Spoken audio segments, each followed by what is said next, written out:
Judith chapter 16. And Judith began to sing this song of thanksgiving in all Israel, and all the people sang with loud voices this song of praise. Judith said, "Begin a song to my God with timbrels. Sing to my Lord with cymbals. Make melody to him with psalm and praise. Exalt him and call upon his name.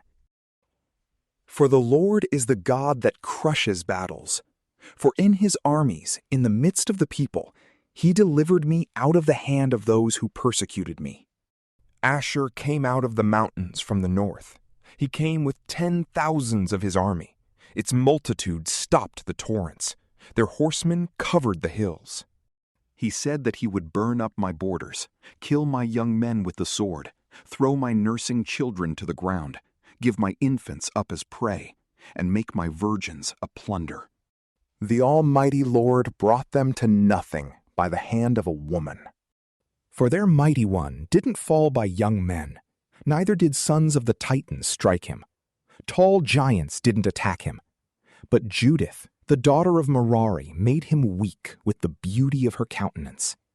For she put off the apparel of her widowhood for the exaltation of those who were distressed in Israel. She anointed her face with ointment, bound her hair in a tiara, and took a linen garment to deceive him. Her sandal ravished his eye. Her beauty took his soul prisoner.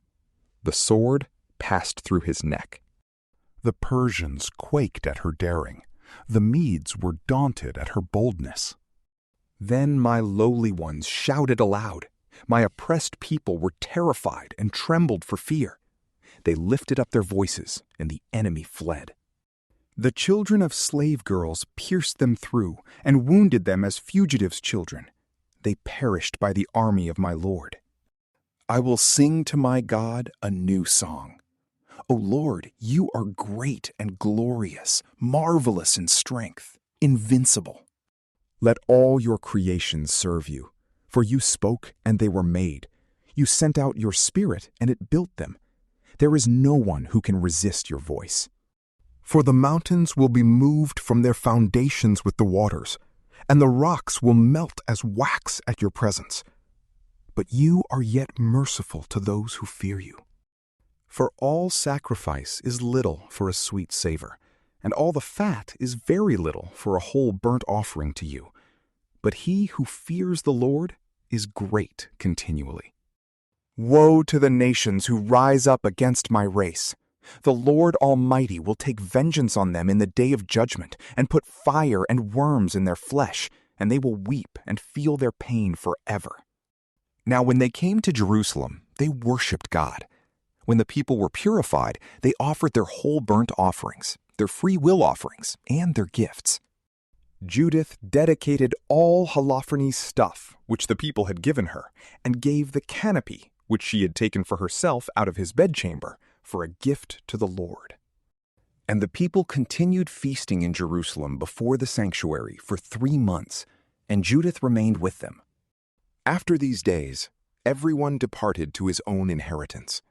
Judith went away to Bethulia and remained in her own possession, and was honorable in her time in all the land. Many desired her, but no man knew her all the days of her life, from the day that Manasseh, her husband, died and was gathered to his people. She increased in greatness exceedingly, and she grew old in her husband's house to 105 years. She let her maid go free. Then she died in Bethulia. They buried her in the cave of her husband Manasseh.